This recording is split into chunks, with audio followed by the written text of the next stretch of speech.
Okay, cool. So let's get started. So this talk is about Kraken, a P2P Docker registry we developed at Uber, and how we got there. So my name is Yiran, and this is Cody. We have another team member called Evelyn, but she couldn't make it here because of visa issues. So this is the current Kraken team at Uber. Of course, there are other contributors who contributed to this project, and we wish there are more future contributors. So the agenda today is, so first we'll spend a couple minutes explain how Docker image and the Docker registry works, because I'm not sure if everyone here are very familiar with their internals. Then we'll talk about a few common ways you can use to speed up Docker pull, if that's bothering you right now. Then we'll talk about P2P solutions we explored before Kraken. And then we'll talk about how Uber use Kraken to solve all the Docker registry related issues. And we'll have a few minutes in the end for questions. So to begin with, let me explain how Docker image works.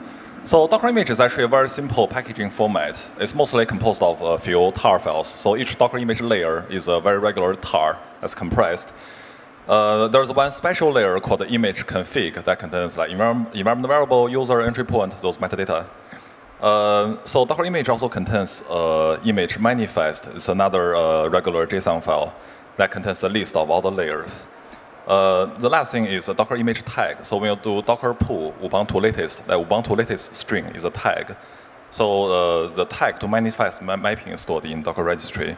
So again, it's a very simple format, basically a bunch of tars. You can create a Docker image using like shell script, very simple, don't need a containerd or any containerizer. Docker registry is also a very simple piece of technology. It's used to distribute Docker images. Expose some very common sense REST APIs, so you can use them to get a tag, get a manifest, and get a blob. That's it. You can easily implement one in like a couple weeks.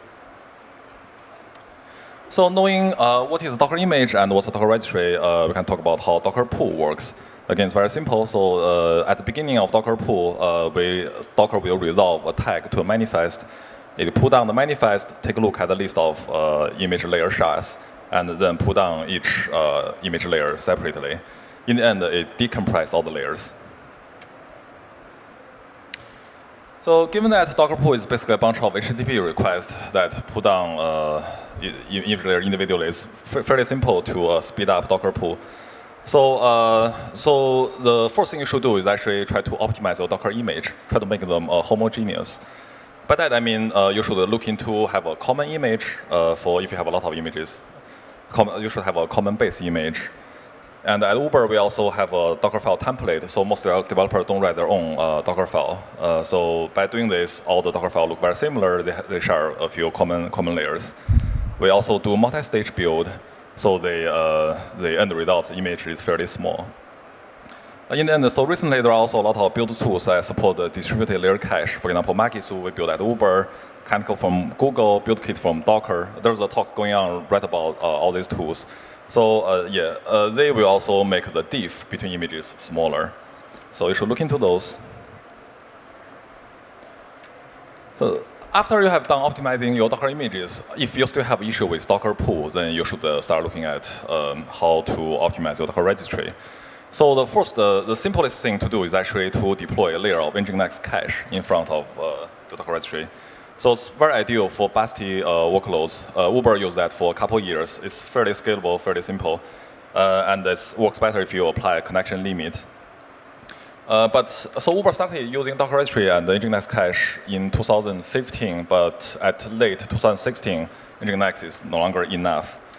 That's because of Uber's workload. So at Uber, we have a lot of Docker images. They are all fairly big. The average size is about 1G, but these days we see a lot of 10G images. At Uber, we also schedule batch processing jobs on top of our compute cluster. Those jobs, they pull images crazy, much more than stateless jobs. So they could concurrently pull tens of thousands of images on every machine. So because of this large Docker pool, you can't really use things like Ceph or HDFS, because those solutions are designed for each machine pull a different file. If you want to put the same Docker image on all the machines, actually it doesn't scale very well. Another scenario that has been bothering us is host maintenance. So imagine you have a 10K machine cluster. Periodically, you have to upgrade the kernel, upgrade the OS, you have to take down hundreds of them offline at a time. And whenever that happens, all the containers running on those machines need to be rescheduled. So if you have like 20 containers running on each machine, and you take down 100 machines, then you are rescheduling 2,000 containers at the same time. So that's a 2,000 Docker pool. Most of them are actually different images. So this is where Nginx actually cannot handle, because if you are pulling a lot of different images, the cache just doesn't work. The cache gets busted. Recent years, Uber also started building a lot of smaller data centers. So that creates a new problem. That is, how do you replicate images across multiple zones?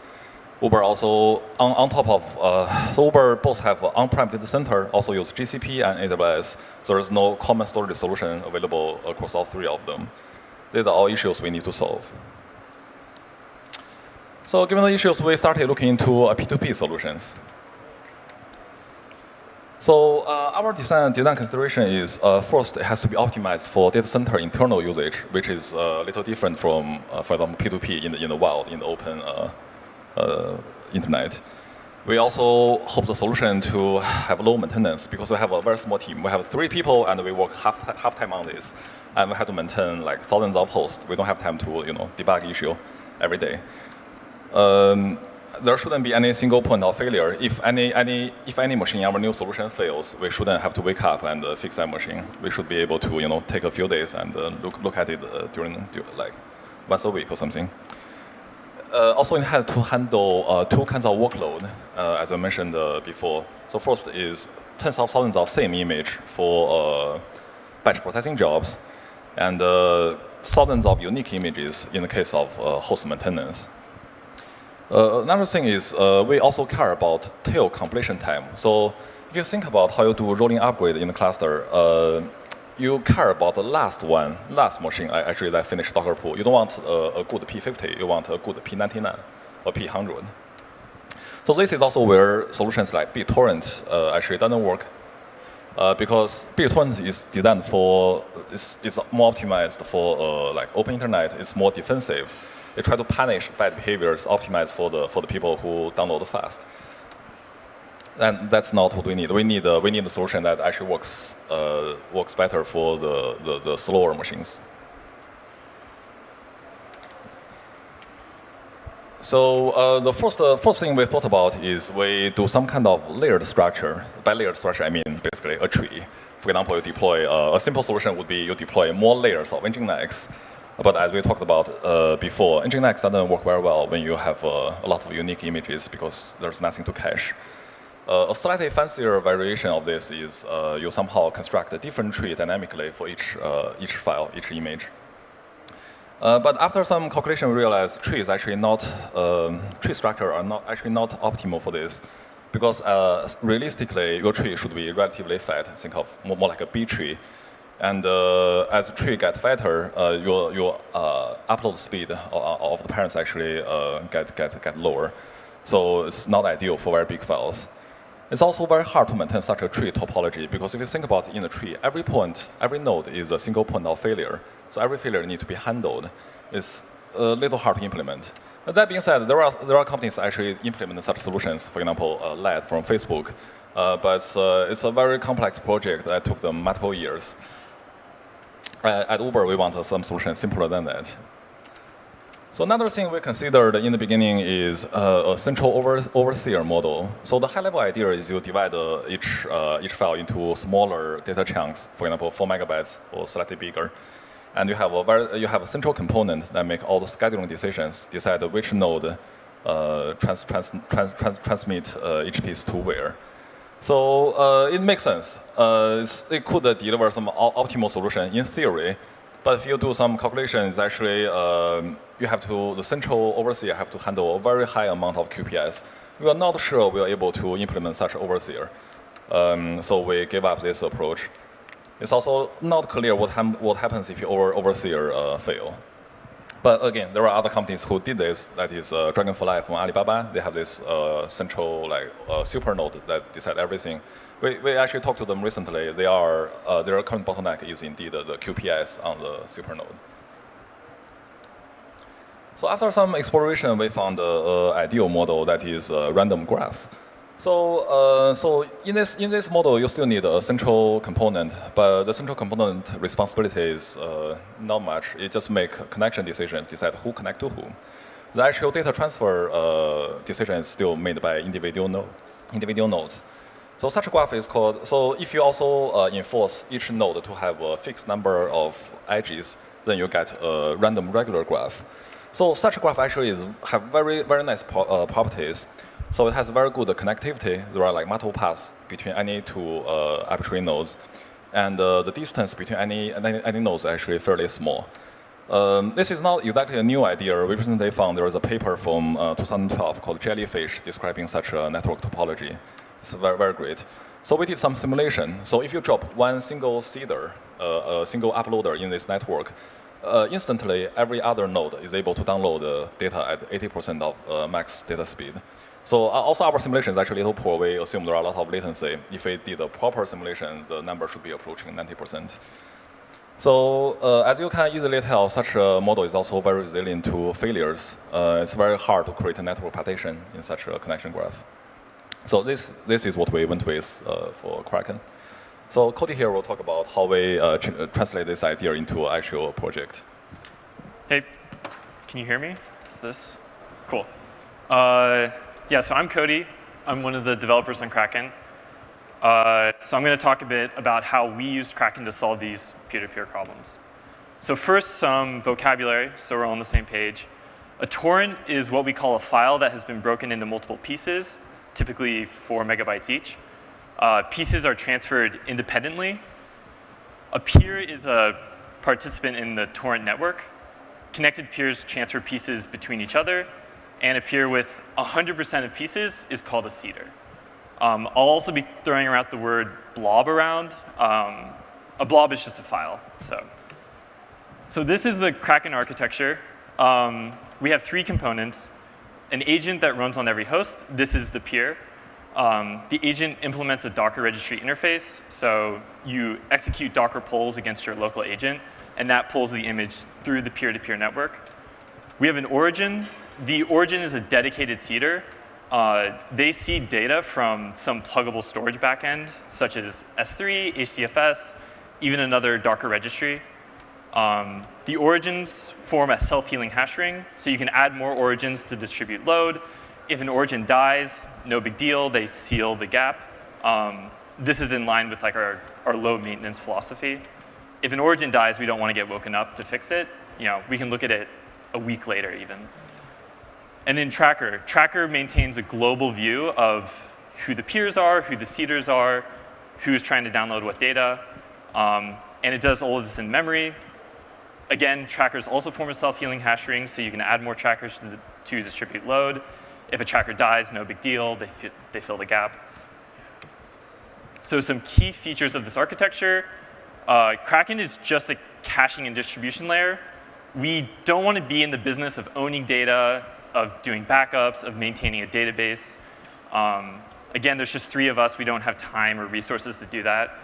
So because our origin serves data from another source, like S3, we can suffer from total data loss and recover automatically. So you could wipe the disk of every single Kraken component, restart everything, and no one would even notice. You just start reseeding the data back into the network. We take a minimal dependency set. Your Docker registry is usually at the base layer of your infrastructure. It is essentially what deploys all other services. So the only dependency we can take is DNS, which is actually optional. And then finally, content addressable blobs. So all blobs in Kraken are content addressable. What this means is the blob identifier is a hash of the blob content. By definition, this means that blobs are immutable. If I change the blob content, the blob receives a new blob identifier. So they're fundamentally different blobs. The disadvantage of content addressable blobs is that they're not user-friendly.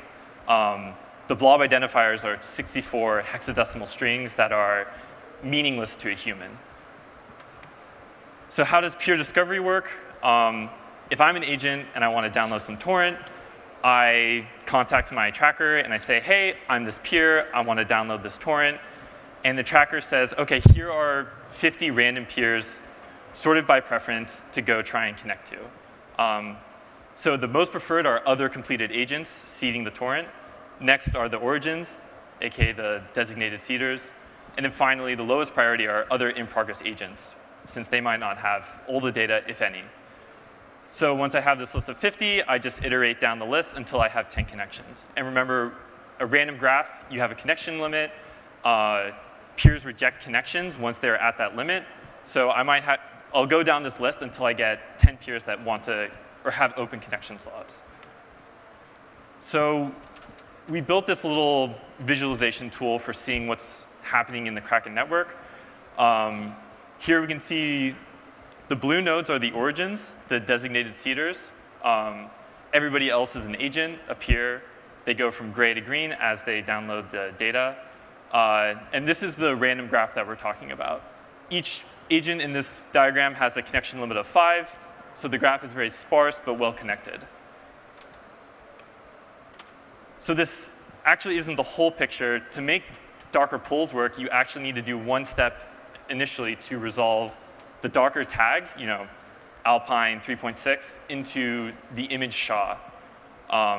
So all data in Kraken is content addressable, which means that we have to map this human readable tag into a SHA-256 digest. So build index is a super rudimentary piece of technology. It has a pluggable storage backend like our origin. It doesn't own any data. We just put tags somewhere else. Has no consistency guarantees. Turns out having a consistent key value store is kind of a hard problem to solve. But it also has one more neat feature for powering image replication between clusters. So at Uber, we have several on-prem data centers, cloud zones, and Kraken clusters in each zone. So our setup sort of looks like this. You have zones that share storage, a Kraken cluster in each zone. And if I push an image to any zone, it automatically replicates everywhere. So it's available for pulling from any other zone. Security is important for us. We support mutual TLS between all our central components. The peer-to-peer traffic doesn't go through TLS, but we're not too worried about data integrity because all the blobs are content addressable. They're immutable. If I'm a peer and I download some blob, I recalculate the hash of the blob and make sure it's what I expected. So let's look at some results. So we ran this pretty simple test. We took a 3 GB image, and we concurrently downloaded it onto 2,600 hosts. This is what a typical batch processing job looks like at Uber. And on each agent, we enforced a 0.3 GB per second speed limit. So this would make the theoretical max download speed 10 seconds. The results were that the P50 was 10 seconds, P99 18 seconds, and the max was 32 seconds. So essentially, if you had a batch processing job on 2,600 hosts with a 3 GB image, you could launch that job within 30 seconds, which definitely met our requirements when we were trying to solve this scaling issue. So what does this actually look like in production? In our busiest zone, Kraken distributes close to 2 million blobs a day. Most of these are medium-sized, around a gigabyte. And the daily peak is usually around 20,000 1 gig blobs distributed within 30 seconds. So with our old registry and Nginx setup, this would have instantly caused an outage. Basically, the batch jobs would start, the batch jobs would start timing out, and deployments would start failing, and we would start getting complaints from users. Now these peaks happen every day, and nobody even notices. So some optimizations we made along the way. So in the random regular graph, you have a connection limit. We found that keeping that connection limit pretty low is actually pretty useful. It lowers the overhead of the entire network. I think in production we use 10 as a connection limit. Another optimization is to aggressively disconnect unneeded connections. So when you have a connection limit and you're going to reject connections, if your connection limit is full, I want to disconnect connections I don't need to make room for other peers that want to download data from me. So idle connections, connections between seeders are all aggressively disconnected. And this has the effect of rebalancing the network and always making data available to newcomers. Pipelining is a technique where you maintain a request queue of size n for each connection. Basically, instead of sending, I request a piece, I wait for a response, I request a piece, I wait for a response, I'll just do request, request, request, and then as the responses come in, I send more requests. This results in less idle time between peers. I always have something to chew on if I'm getting lots of requests. And then finally, endgame mode. This is something we borrowed from BitTorrent. Basically, for the last few pieces of a download, just request them from all your connected neighbors. This prevents a slow peer from compromising, the last 1% of a download. Some unsuccessful optimizations. Initially, we had this idea that we could prefer peers on the same rack to reduce network overhead in the rack switches. The problem here is that once you start making more intelligent connection decisions, you end up forming disjoint graphs. So we would see an entire rack of peers form a tight interconnected web between each other and basically starve for data. And it turns out you don't even need to do this if your network is over-provisioned, which ours are. So we threw this out pretty quickly. And then this next one, reject incoming connections based on number of mutual connections. So if I'm a peer and I'm connected to another peer, and a third peer comes in and connects to both of us, that would make a mutual connection, right? And so one of those connections actually isn't needed. We could transitively send the data between the middle peer. So we were a little worried about getting tight clumps of interconnected peers. We call this like graph density problems. But in reality, we haven't seen any issues with this. We just use strict randomization, and things work out pretty well. So some takeaways. Initially, we set out to solve this Docker registry scaling problem. But the solution we ended up designing was agnostic to Docker images. It just works on content addressable blobs, which means you can integrate with any storage system. So we started with Docker images, but now we use Kraken and Uber to power config distribution, machine learning data, large S3 files. Basically, we have this peer-to-peer network deployed in our data center, and we can use it any way we want. And the pluggable storage backends really makes this possible. So next, P2P solutions work with data centers. There was some concern that deploying a P2P solution would overload the network, slow things down for production services. But we found this to not be the case, and it works pretty well. Randomization works. We started with random policies because they're easy to implement, but it turns out they work pretty well, and they're easy to reason about. Trying to be too intelligent about how you make connections, what pieces you request, can sort of make things more difficult for you. And then finally, this goes without saying, get something working before optimization. It's very difficult to predict how P2P works without experimenting. Yeah. So future plan. Right now, Kraken mostly addresses medium-sized blob around 1 gigabyte, but we have some use cases for a massive number of tiny files that we want to distribute. We want to improve observability. So you saw that simulation that we have. We use that to sort of get an idea of what the network is doing at a high level. But of course, we always want to improve our insights into what's really going on with P2P. We want tighter integration with other registry implementations. So this means adding more Docker registry backends, such as GCR or Artifactory. And then, of course, tighter integration with Kubernetes, modeling images as resources to speed up deployment times further. So this is we're on GitHub. Everything's open sourced. We're looking for more contributors. If you have a storage backend that you want to add, we're happy to take a look and add it. Yeah, I think that's it. OK, so I think we have a few minutes for questions. Any questions? Anyone?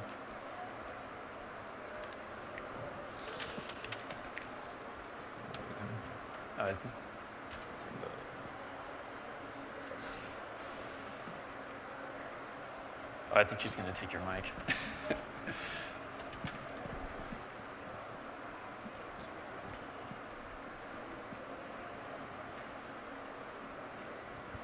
That's good, because I kind of blew my voice yesterday.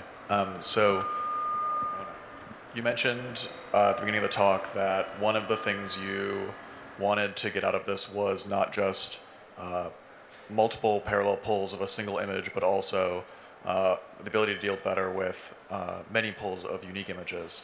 Did you see sort of similar gains on that metric to what you saw and you put in your presentation about parallel pulls against the same image? This one?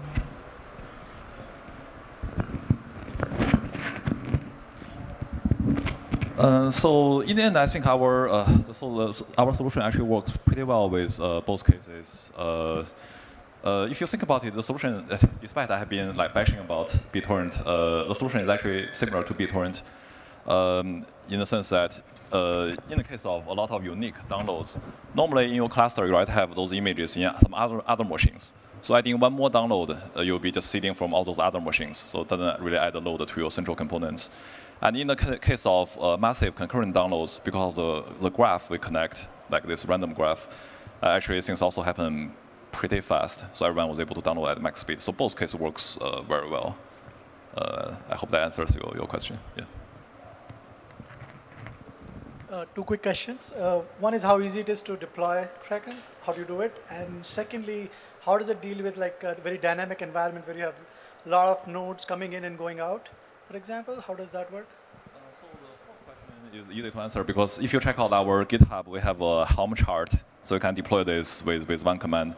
But normally, you probably want to configure the config file a little bit just so it can connect to your in-house Docker registry. Normally, whatever your Docker registry you use, you have some custom configurations. We never tried this on dynamic environment, but theoretically, it probably won't work that well because in our tracker, we keep track of who has what data. If that node just goes away right away, then the tracker has incorrect data. So probably won't work well in dynamic environment.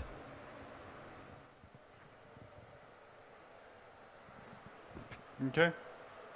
I was just wondering, have you looked at actually pushing blobs onto nodes before they're needed? So as far as I can tell, at the minute you do like a Docker pull, and that will start pulling the blobs from the network onto the node. But have you actually looked at pushing them before that happens? Okay, so this is what we mean by tighter integration with Kubernetes. So let me tell a little story here. So Uber started using Docker in 2015. So at that time, Uber basically developed its own orchestration framework that's actually similar to Kubernetes, except the upgrade on that framework is much faster than Kubernetes.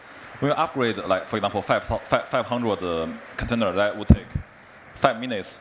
But if you do a batch upgrade on Kubernetes, that could take half an hour to 1 hour because on Kubernetes, when you do a rolling upgrade, every batch have to download the image again, and each batch take a few minutes at least. So you end up with a very long time. So our long-term plan for this is we are writing our own Kubernetes scheduler that supports in-place upgrade. So once you have such a scheduler, then you know which machine will be hosting the next version of the images. So you can preheat all those Docker daemons on those machines. So ideally, you can do a very fast rolling upgrade because you preheat all the machines with images, and all you do in rolling upgrade is just start a container and do health check. So yeah, but that takes quite a lot of work. We plan to get that done maybe next year. Hey, 2 quick questions. The first one, how do you think about retention and deletion of images? Under what circumstances do you delete? Have you run experiments that tell you which strategies work better? Second question, your network presumably also does real work and not just distribution of images. How do you balance your network bandwidth between the tasks of actually seeding and loading and distributing these images with the real work that your clusters are supposed to do? So the first question is actually fairly tricky. So there are two kinds of image deletion you're talking about here. So the first one is about deleting from Docker daemon. The second one is about deleting from Kraken. So for Docker daemon at Uber, our policy is if an image is not used for 1 hour, it will get deleted. For Kraken, we just use TTL everywhere. We use about, I think our default TTL is 6 hours. So if a layer is not seeded, is not used anywhere, then it's deleted in 6 hours, and that worked out pretty well. So maybe garbage collection. So that's the first question. So yeah. Well, sorry, what's the second question again? Can you repeat the second question? Network. Oh, so in Kraken we implement our own throttling logic, and that worked pretty well. We try to make Kraken consume less than 30% of our bandwidth, and that has been doing pretty well because all the rest of the network combined are not consuming as much bandwidth as Kraken itself. So together we add up less than 100%. Hi, one question. In the peer discovery part of the architecture, what was the rationale behind choosing 50 nodes and 10 connections? I'm just curious as to what drove that number.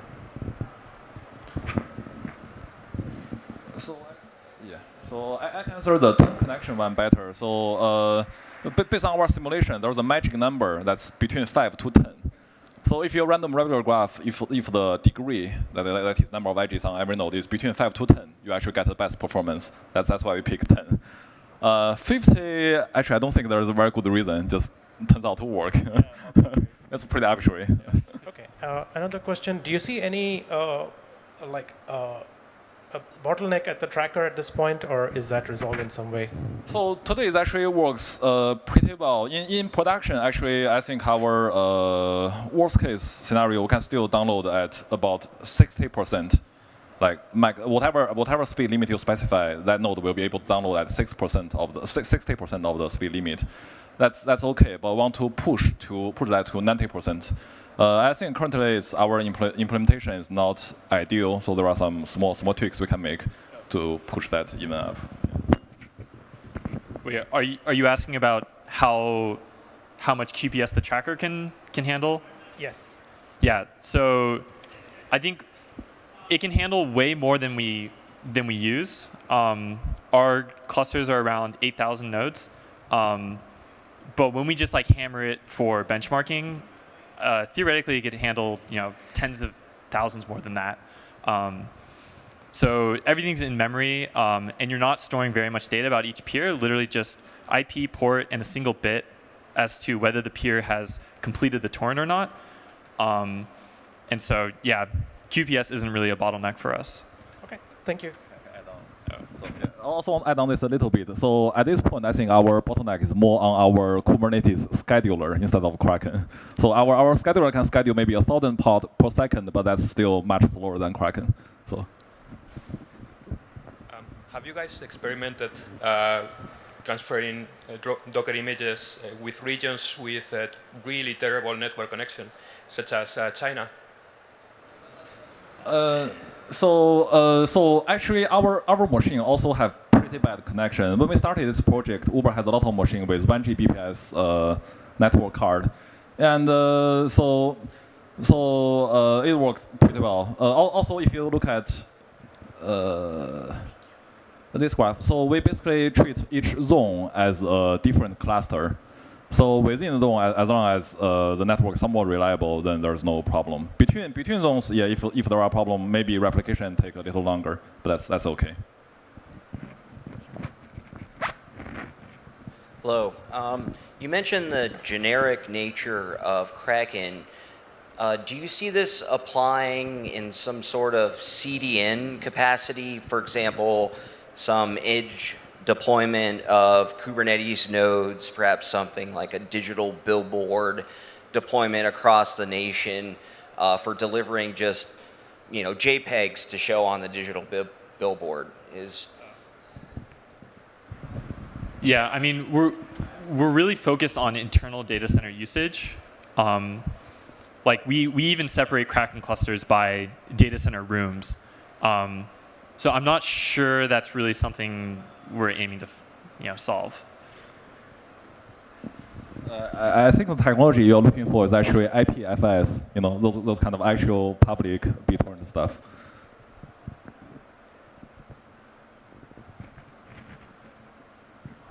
Any more questions? No? Then okay. I think that's it. So. Oh.